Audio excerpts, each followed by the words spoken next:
Hey everybody, Vade here, and today we're going to be going over the trigonometry you actually need for Calculus 1 and Calculus 2, or AP Calculus AB, which is just a course which is Calculus 1 credit, and then AP Calculus BC, which combines both Calculus 1 and Calculus 2 to give you both Calculus 1 and Calculus 2 credit for college if you were a high school student. I am personally someone who has received a 5 on the AP Calculus BC exam with a 5 AB subscore, so trust me, I do tend to know what I'm talking about. And also, given I've made tons of videos on this channel regarding calculus content, and I'm going to be referring you to some of the videos as I go along today. So why don't we dive right in? So the first thing I would say is, of course, understand trigonometry. Don't go ahead and memorize some identities without knowing what the heck sine, cosine, tangent, cosecant, secant, cotangent, what those are. Go straight to that. I have an excellent video on right triangle trigonometry that will explain the fundamentals of trigonometry, the SOHCAHTOA. If you don't know what I'm talking about, please go watch that video. Understand right triangle trig. It is the fundamentals to trigonometry. It gives us the unit circle, which I'm going to talk about in just a second. It defines the trig functions itself, and it shows us the usefulness of trigonometry. How given at least two sides of a right triangle, you can find the angle, an angle of that right triangle out of the three angles. So it's really, you see the usefulness of trigonometry. Another thing that I would say is, look at the trig graphs. Okay, so once you have learned the right triangle trigonometry, I'd recommend understanding the trig graphs. Okay, what do I mean by that is if you graph sine and you graph cosine, kind of see how they look. What are the values of sine and cosine at a particular angle of theta. Graph both sine, cosine, and tangent on a piece of paper or an iPad, whatever, or Desmos, whatever it is, and kind of see how they look, the behavior of those functions. I'd recommend for an inverse trig graph to know is the arctangent or tangent inverse graph. I'd recommend looking at that, seeing the range of that, as that can potentially help in calculus BC when you do improper integrals. So first of all, it's just understanding. It's really just understanding, knowing the fundamentals, right triangle trigonometry. I highly recommend you start with that. Please don't skip ahead without knowing what the heck trigonometry is, because right triangle trig is incredibly important. It is the groundwork, the framework of trigonometry. So I'd recommend going over that, and then of course go to the trig graphs. And then finally, I would say just look at the unit circle. The College Board, they have no calculator multiple choice questions, so they can always ask you to, the answer choices will usually all just be numbers and not like cosine of pi 6. They assume that cosine of pi 6 is root 3 over 2. They're not going to just put cosine of pi 6 as an answer choice. They're not going to do that. So please keep that in mind, that you should know the fundamental trigonometric angle, values at particular angles. And you can see this on the unit circle, which again comes from right triangle trig and special right triangles. So I would recommend knowing your special right triangles as well, because special right triangles is what gets you all the values on the unit circle, all the sine and cosine, tangent, and of course the reciprocals from the unit circle. That's what it does. Okay, so special right triangles are incredibly important as well. Now, while we may not necessarily classify that special right triangles as something you necessarily learn in trigonometry, it's more something you learn in geometry. It's still important, and it's used a lot in the in the trig world of trig and the unit circle. Another reason why you should know special right triangles is because in AP Calculus AB and BC you have a geometry unit. Now in another video I'll go over the geometry you need for calculus. It's mostly analytic geometry. It's not really the proofs and all that, constructions and you know, how to find the orthocenter or, you know, whatever. It's not that. It's actually more analytic. But anyway, going back to the area unit, you will have to find cross-sectional area, and so that sometimes they'll say in the shape of an isosceles right triangle where the base is, you know, a leg, or the base is a hypotenuse, and it requires you to use the knowledge, you know, your knowledge of special right triangles, and so that's why, you know, special right triangles will still show up. You know, it gives you the unit circle. It helps you in the area unit in AB and BC. And also if you're taking college level Calculus 1, it shows up there as well. So I would recommend going over special right triangles. Now, while it's not necessarily a part of trigonometry, it still shows up. Okay. And so now going over to identities. Identities is one of the things people talk about the most. What identities should I know?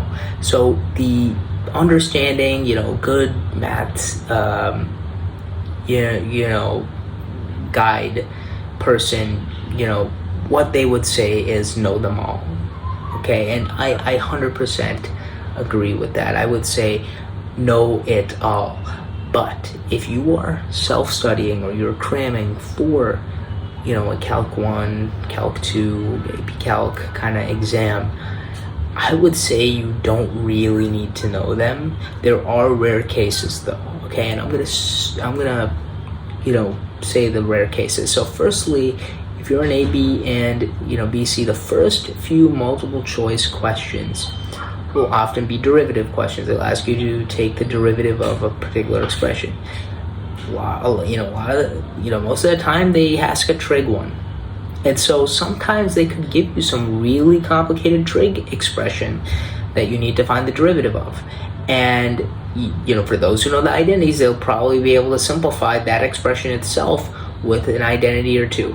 And then they'll be able to evaluate the derivative, and then they can get the most simple answer in, you know, 5 seconds. But if you do not know identities and you try to do it, it'll take longer. Okay, and of course, you know, it's a time test. The time is pretty strict, and so really I would recommend you know, to look out for that case, because all the answer choices on multiple choice for AP Calculus AB and AP Calculus BC, it will always be the simplest answer choice. And again, I went back to I'm going to go back to the cosine of pi 6. They will not put cosine of pi 6 as an answer choice. They will put √3/2. Okay, so you should know this, you know, especially the unit circle. But here in this case, while it is possible to get by just, you know, doing, you know, without knowing the trig identities, it is going to be a hassle for you. Secondly, this kind of relates to BC only, so if you're an AB, feel free to skip ahead. And this is, you know, when you do polar integration. And so sometimes you will get some integral, something in the integrand. Again, that's just a thing in the integral. You probably don't even know what an integral is, because I assume in this video that you don't know any Calc 1 or Calc 2. That's why it's a preparation video. You'll have to do the integral of cosine squared of theta, potentially. And so to do that integral, again, there's one way, which you learn in AP Calculus BC, which does not require any identities, but it will take you longer, and that's with integration by parts. And the second way is much easier. It's using the double angle identity for cosine, and getting it into something much easier that you can integrate in a few seconds. So personally, you know, in that case, know the double angle identity for cosine and you'll be good. You know, Pythagorean and all that, I would say, again, you should know them. You should. I've made pretty much, you know, a video for every single major trig identity proving them. I've done that in my Understanding of Memorizing series, which I will link in the comment section below. But I would highly, highly recommend to not cram the identities because they're not as important for, and this is again mostly for the AP exams, which resemble a lot of college, Calc 1, Calc 2 curriculums. So I'd highly recommend to stay away from cramming them, especially if you've never learned trig and you think that the only way to get by calculus, the trig involving calculus to memorize identities. That is not true at all. It's a common misconception. Do not understand trigonometry and get the idea of the unit circle, the angles. That's the only real memorization you kind of have to do.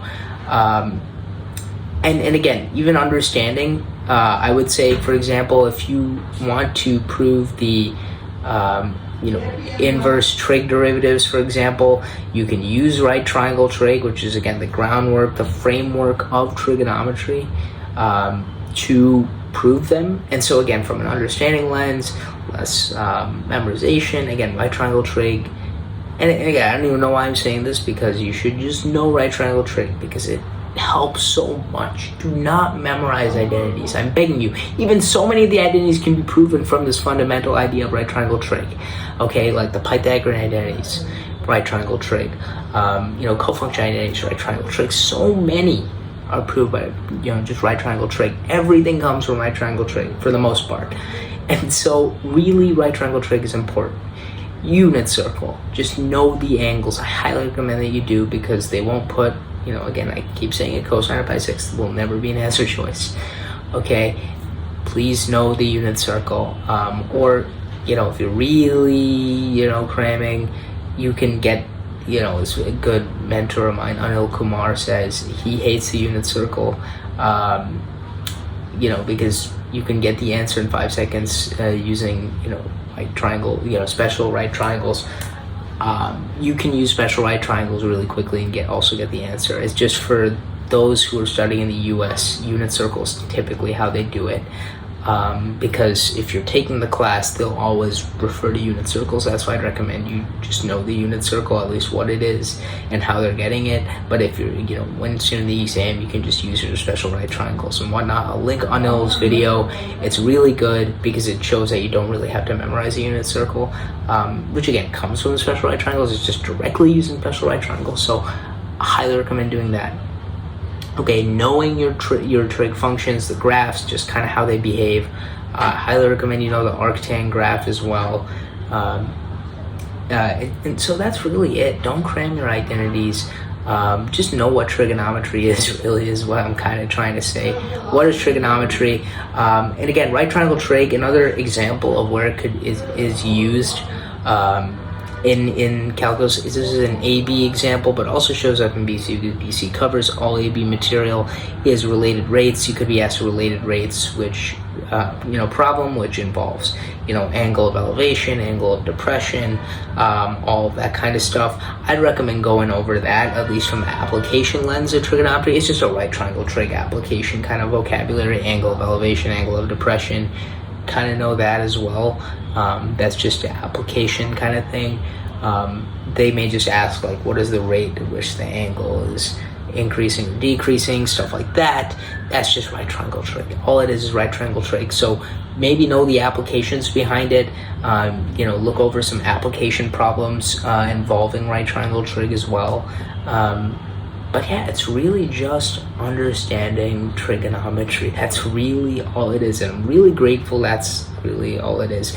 It's not a bunch of rote memorization. It's really just knowing trigonometry from the fundamental, point of view. Like, I would recommend, just if you're really in a rush, don't go over all the trig identities. You don't really need it. I would say, know the fundamentals, and just Pythagorean, double angle, and you'll probably be good. The rest a lot of them are just common sense. Don't go ahead and know the sum and difference and all that. I mean, that's how double angle is proved, through sum and difference. Then sum and difference proving that's another kind of nightmare. So I mean, again, don't go ahead and really cram those, because that's not really what they're going to ask you. They're going to ask you a lot of calculus and that involving trigonometry, and that trig that's involved just requires an understanding of trig.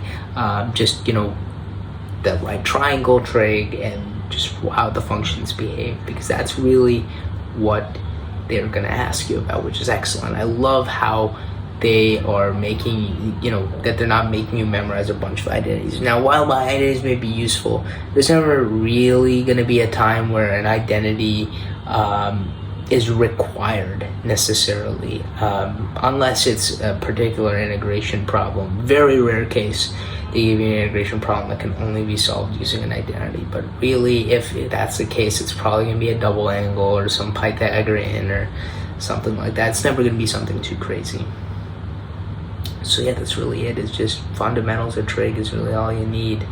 And that doesn't even really include the identities. I mean, a lot of the identities are kind of common sense, you know, through right triangle trig, but really, you know, all the videos I'm going to link in the description, that's all you really need. That's really it. Don't worry, okay? If you didn't really study trig, that's okay. If you did bad in trig, that's okay.